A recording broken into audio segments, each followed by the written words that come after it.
Well, this brings us to the closing session of the conference, and we're about to close the 14th Istanbul Apparel Conference. We've been discussing with many guests on different aspects for quite a long time, and we have precious guests, Dr. Fuat Gürlesel, as the economy advisor of the Turkish Clothing Manufacturers Association. Nice to see you here. And as we have the presidents here, the co-chairs, Sanem, Dikmen and Ramazan. Welcome to the closing session.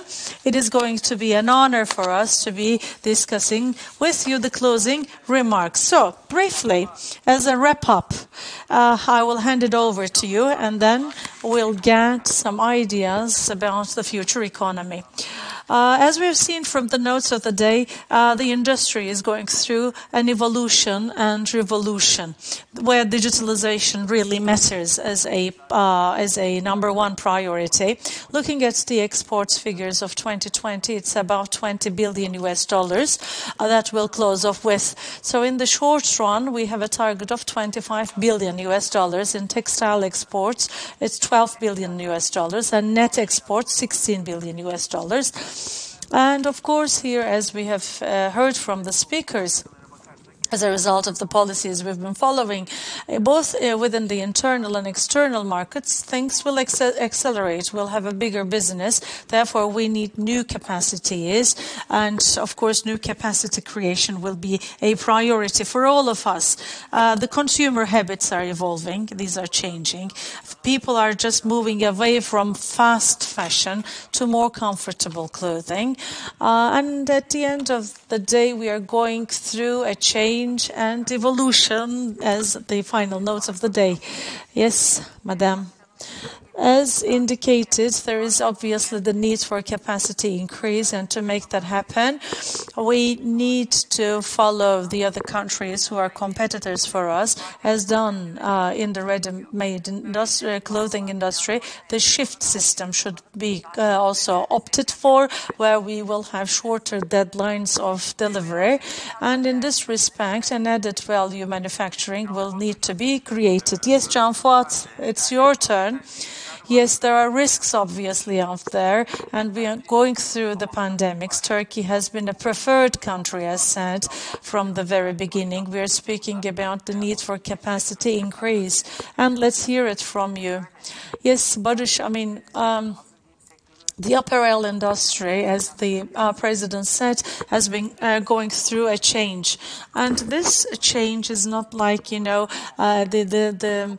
a term it stays there. No, briefly I'll turn to the history and the figures. Previously, apparel industry gone through three milestones. Two is the merge of the two Germanys, and for the first time there was a boom in the Turkish exports in apparel, and we for the first time caught up with $3 billion. And billions were now discussed, and it was really a very successful transformation. 1996 Customs Union, adaptation, EU standards, so on and so forth. This also added another 7 billion, brought us to $10 billion in exports. And then another verge is 2005, liberalization of the global economy, China competition, Asia competition.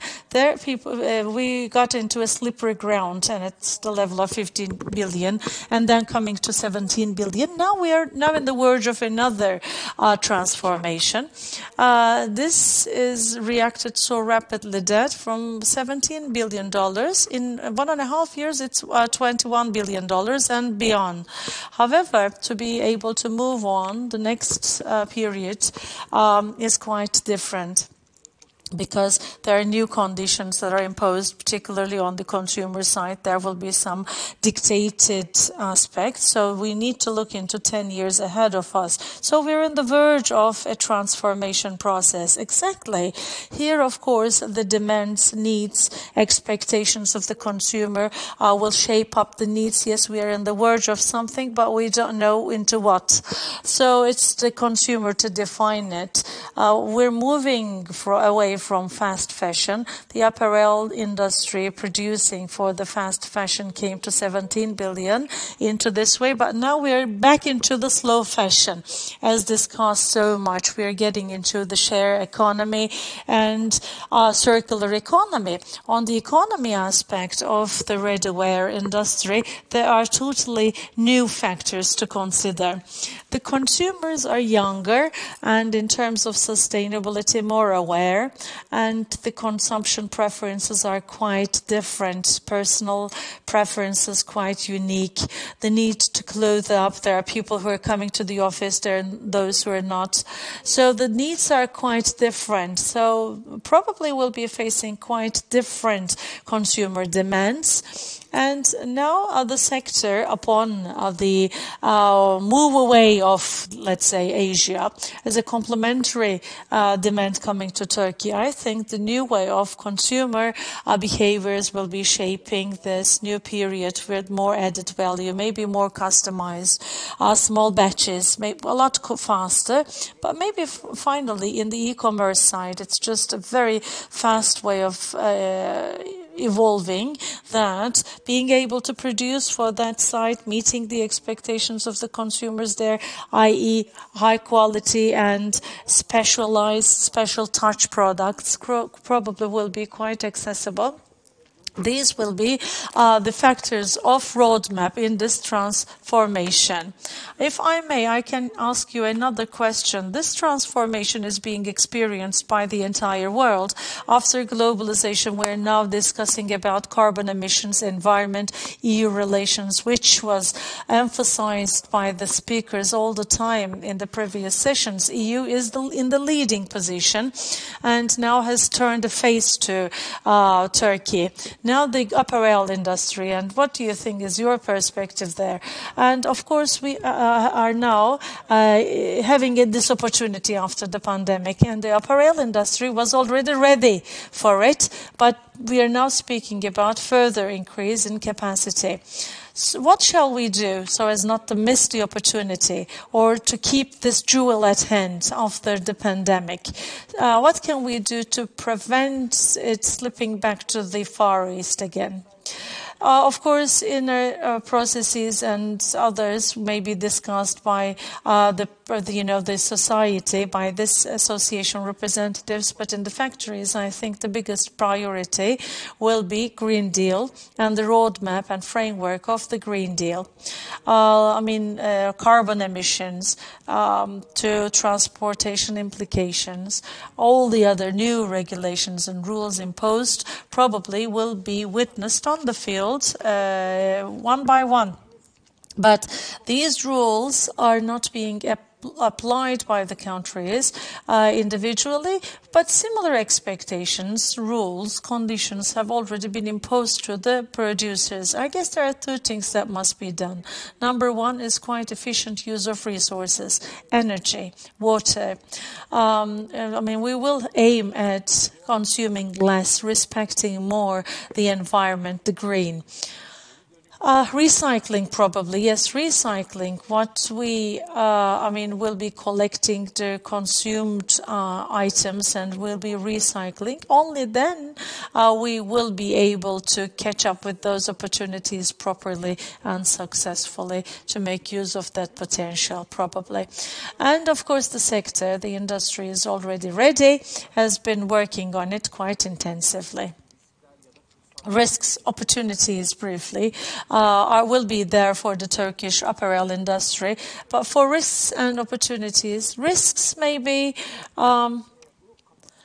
capacity building, extremely important for us, because the Turkish apparel industry must increase the capacity, but overnight, this transformation will take several years. Therefore, there is the need for a capacity increase.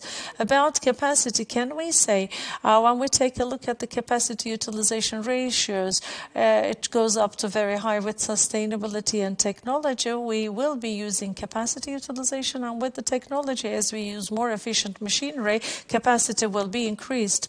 Yes, there are some incoming demands, but for these demands to be permanent, we need to build capacity, change technology, and of course, just to help you with your comments. And then to conclude, of course, what is technology? Europe is connected to the rest of the world on digital platforms. But how? I mean, the collections, the products you're ordering, you used to be hung on the hangers, but now you're showing on the computers, and you know your counterpart approves even without sending a sample. These are digital showrooms, and otherwise you cannot reach Europe. And therefore, this digitalization infrastructure must be implemented for all the companies and opportunities, as we discussed. And turning to Sanem, today I was quite happy to listen to you, and I'm keeping the final words to myself. And it has been a great conference. Thank you very much for your contribution. Turkish apparel industry has made me happy again. We have other, of course, agenda items, but looking at the industry and talking to Can Fuat and looking at the Turkish private sector, there is a huge potential, as I see, and an incredible energy and power. Can we conclude with your final remarks? As John said, there is a huge transformation in the processes, which requires flexibility and speed and traceability at the same time.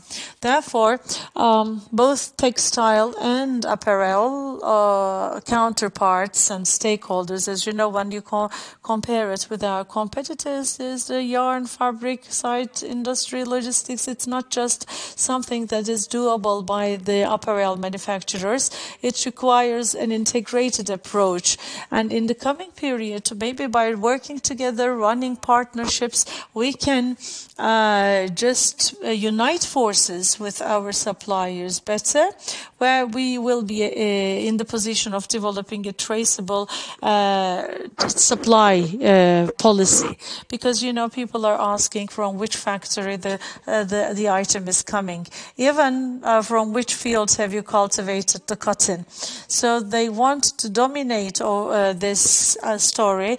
For that, we must have a long-term, well-planned, well-committed relationship with third parties, of course, respecting our uniqueness.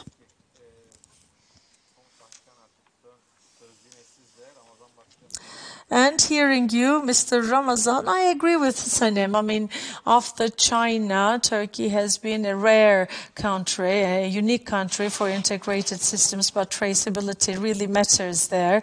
As John said, I think the most important thing there is the circular economy, especially sustainability, recycling, agricultural fields, organic agriculture, certified fibers, traceability, capacity increase. I think the peculiarity of Turkey is geographical positioning. As you said, well, so as to make things more permanent, we need more digitalization, we need more higher quality people, and we need more added value. Especially when you unite it with textile, our sector represents plus 65 employment, so it is a locomotive sector, a net exporter. So we should be making use of that quite well. I would like to thank you very much for the wonderful conference. It's been a wonderful program that we executed with you. Can Fuat, Professor, would you like to add something? No, thank you. I thank you very much for your closing remarks. Dr. Can Fuat Gürlesel and the president of this association, Mrs. Sanem Dikmen, and Mr. Ramazan Kaya, co-chairs. Thank you very much for your contribution, for everything, and everything well said. Probably we are feeling a bit exhausted, but a sweet exhaustion. Since the morning up until this time, we've been with you 17 sessions in a row, more than 40 guests, incredible, 17 sessions in a day, more than 40 guests reached out to all corners of the world, just as the Turkish apparel industry from Holland to United States from UK to India. We traveled everywhere without connections. We discussed how we can recode the fashion for the future. So this brings us to the end of the story. What have we discussed? Sustainability, environment, climate, global warming, digitalization, technology, and at the same time transformation and change. We discussed the investments and recycling facilities, retail, changing trends, washing technologies, no water technologies, and the value of water emphasized once again, and importance of data and information once again reiterated in all the sessions. We discussed the Green Deal of the EU, tens and dozens of items and titles discussed from the very early morning hours up until this time. And we've been in front of the screen with you, and there are many people having spent efforts for this conference. And the organization committee of the Turkish Clothing Manufacturers Association helped us make this broadcast possible. We are thankful to everyone having contributed to this event. And looking ahead for the future, hopefully for the occasion of the 15th Istanbul Apparel Conference, we shall resume. Thank you.